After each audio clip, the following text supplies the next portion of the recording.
Do you have no sense of shame at all? Just what do you think you're doing here, Tony? Huh?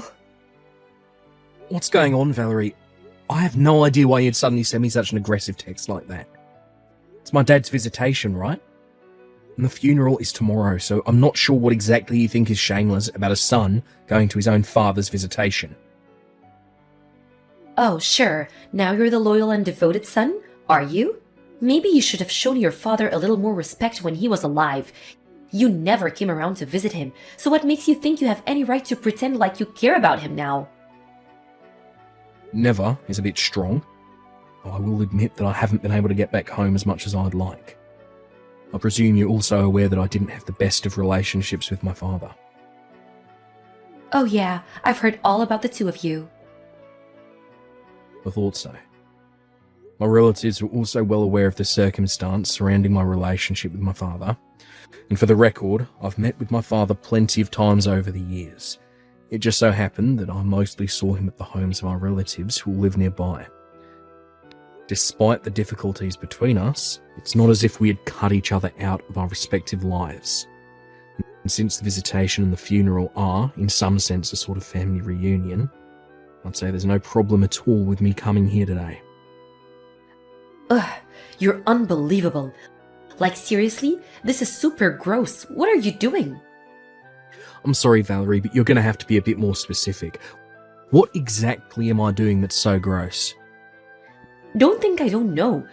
It's clear to everyone around you exactly why you're here right now. And that would be? Let me put this in the most delicate way I can. A broke high school dropout like you has no right to come to your father's funeral. Do I make myself clear? Actually, no. I don't really see why being broke or a high school dropout would preclude me from coming to my father's funeral. Care to elaborate? Do I have to spell it out for you? You're broke. You're a high school dropout. You're just here for money. Money? Yes, that's the only reason you bothered to come to the funeral. You're still not making any sense.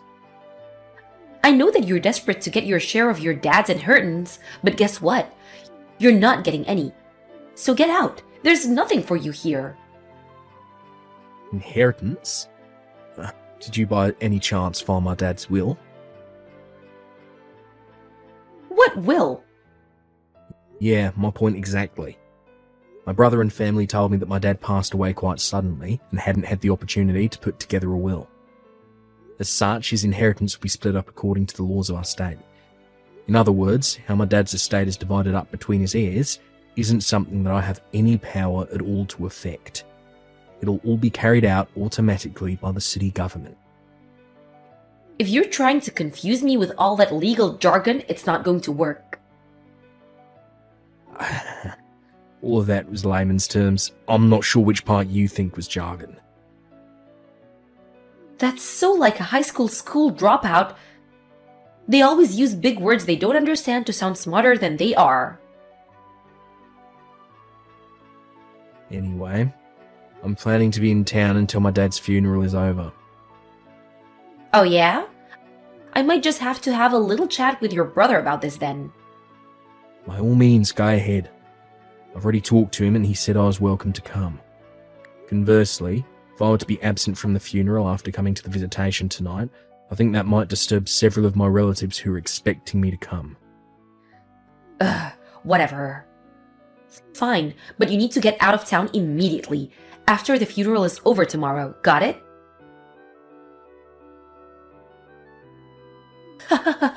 That's what you get? Valerie, would you mind explaining why you just dumped a bucket of water all over me? I may have let you come to the funeral, but a high school dropout has no right to sit in front with the family. You can sit in the back. You seem like you wouldn't be happy no matter where I sat. Well, duh. Besides, the visitation is over, and now the funeral is over, so you've got no more reason to stick around. Hurry up and get out of town like I told you to. As you wish. You can take care of things from here. And don't you ever show your face around here again. Tony, I'm so sorry. Hey, Ellen. Thanks for taking care of the funeral today. It was lovely. Where are you right now? In a hotel across the street from the airport. I was planning to stay the night here, so I already had a reservation. My flight isn't until the morning, so I'm just kind of killing time until then. But what's up? Why are you apologising to me all of a sudden? When I heard what happened, I had to apologise. During the funeral service, I looked around and noticed you weren't in your seat anymore. My wife told me that you'd gotten sick and went to the emergency room, and I completely believed her at first. And then at lunch, I was talking to some of our family about you. And they said that Valerie had dumped a bucket of water on you and kicked you out of the church. I'm so sorry it took me so long to realise what had happened.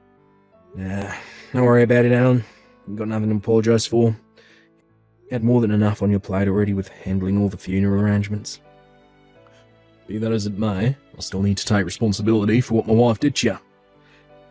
Again, Tony, I'm so sorry for what happened. Well, thanks for that, Ellen. Like I said, I don't hold you responsible at all, but it's big of you to come and apologise to me like this. Although I have to say, there's something Valerie said that has me concerned. What did she say? She told me she thought the only reason I came to the funeral was to get my hands on Dad's inheritance. What? I bet that's a big part of the reason why she dumped water on me and kicked me out of the church.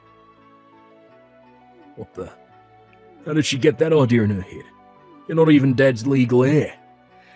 Yeah, I was just as confused as you are. I don't know. I guess it would make sense that she didn't know all the details since she only married into the family. But no matter what I said, she refused to listen. She was so upset and excited about the whole thing that I was never able to give her a proper explanation. I'll see. But in any case, as long as Valerie is angry at me, it seems like my presence there would only cause more trouble than I've already caused.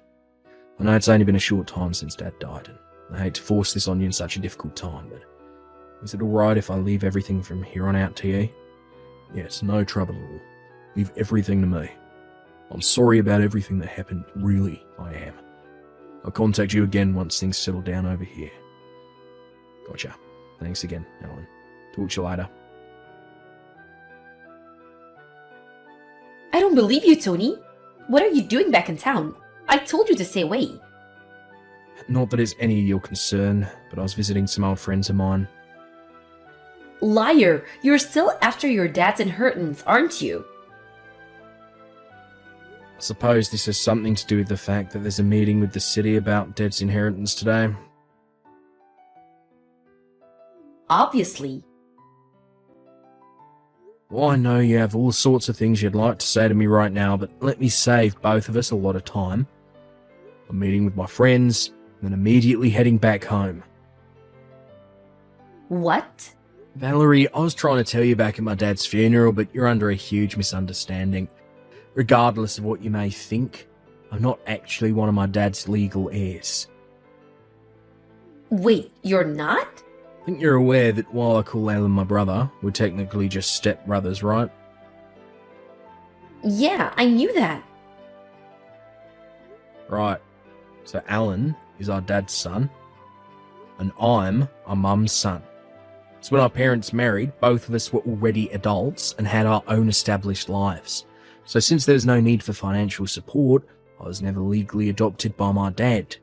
What this means legally, in the same way my brother wasn't entitled to any of my mum's estate when she passed away a few years ago, I'm not entitled to any of my father's estate right now. We were both fully aware of that from the very beginning. And since I have no rights to receive any of my dad's estate, there's no point in me attending the meeting with the city today. You're not fooling me. You're probably gonna camp out in front of City Hall to beg for money from your brother once the meeting is over.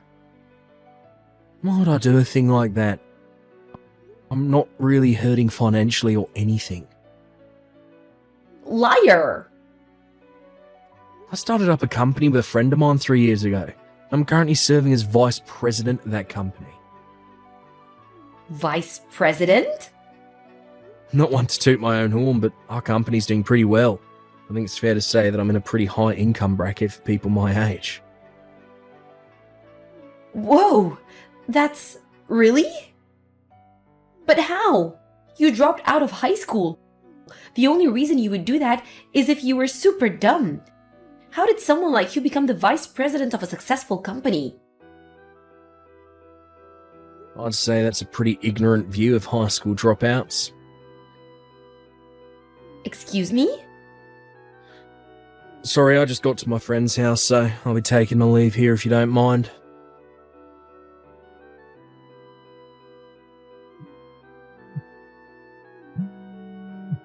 Tony, this is your doing, isn't it? What's the matter, Valerie? Where are you right now? In the airport, about to board my plane. Why? Get back here right now. Hate to disappoint you, but I'm afraid I can't do that. I've got work tomorrow morning. If I miss this flight, I won't be able to get to the office on time. Your job isn't what's important right now. My future is what's important. At this rate, I'm gonna be divorced before I get my share of your dad's estate. Ah, I see. Is that all you have to say? If I'm not mistaken, my brother told you he's going to divorce you right before the meeting with the city started, right? Yes. Now that you know what's going on, hurry up and get your butt over to City Hall right now and fix what you did. Fix what exactly? Stop playing innocent. You high school dropouts are all the same. You always use dirty tactics to get what you want. What did you say to my husband? Whatever you said, it got my husband to divorce me. I'm gonna lose my share of his inheritance. Well, Valerie, I'm afraid to say that you're once again drastically misunderstanding the situation. How? Ordinarily, this is a conversation that would be best to have in person, but in your case, I think writing it all out via text will help you understand. Just spit it out already. What did you do? I'll explain it step by step, so make sure you read each message thoroughly before moving on to the next one. First of all, about the inheritance. As I mentioned before, my deceased father's only legal heir is my brother, Alan. If my mother was still alive, then she would also be a legal heir as his wife, but she passed away a few years ago. So again, the only legal heir is my brother, Alan. Aren't you forgetting someone? What about me? No, I wasn't forgetting anyone. My brother is the only legal heir. What? Let me explain this in the absolute simplest possible terms. According to local, state, and federal law, daughters and sons-in-law are not considered to be legal heirs with inheritance rights. Wait, really? In the event you're adopted as their legal child or written into their will as an heir, then yeah, you'd be a legal heir with inheritance rights. But as far as I'm aware, that didn't happen in your case. So once again, the only legal heir is my brother. Then why did he divorce me?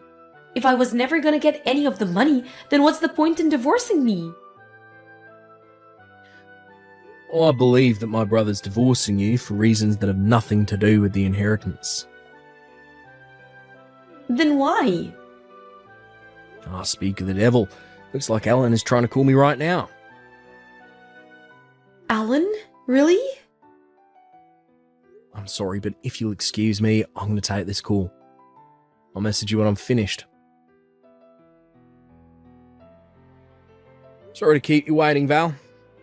According to my brother, as soon as he told you he was divorcing her, you ran away and locked yourself in your room before he had a chance to give you an explanation as to why. I suppose the reason you text me right now is most likely because you're convinced, for whatever reason, that I'm the one responsible. Correct? You are responsible. I know it was you. You're just mad at me because you found out you wouldn't get any of your dad's inheritance. Valerie, please. I wish you'd stop making such brash allegations against me. I already received my mother's inheritance several years ago when she passed away, and my brother is the only person with inheritance rights to our father's estate. Both of us have been well aware of this for quite some time now. What inheritance? Your mother was so poor you had to drop out of high school to get a job and support her. What inheritance could she have possibly left you? Well, you're correct about one thing. I definitely had financial difficulties in my childhood years.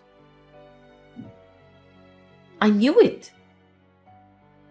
However, it was only for my childhood years. After I graduated high school, my mother took an enormous risk and opened her own interior decoration store. Really? It was quite successful, and she left me a sizable inheritance when she passed. Actually, that store's now being run by my wife. My mother had been training her up in preparation to take over when she retired. Oh. So, as you should now be able to tell, I'm not quite in as hard of financial straits as you are at this point in time. Hey, what's that supposed to mean? You're making it sound like I'm the one who's dirt poor. I wouldn't make a claim like that without any justification. As I understand it, you have outstanding debts totaling $30,000. How did you? Then there's the matter of your infidelity. My what? Sorry, allow me to rephrase. My brother is divorcing her because of your affair. Oh, He only gave me a basic overview, so I'm a bit short on the specific details, but from what he said, he seems like he did his homework. You should operate on the assumption that he knows basically everything. no way. I worked so hard to hide it from him. It would seem that you left behind a trail of breadcrumbs which Alan picked up on. Now then, if you'll excuse me, Wait, I just heard the call to start boarding my plane, so I'll take my leave here. but how did... I never thought I'd actually get caught. Valerie resisted the divorce at first, but she suddenly became much more cooperative right after my brother officially received her father's assets. Come to find out, Valerie was under the false impression that she would be able to receive a share of the inheritance during the divorce proceedings.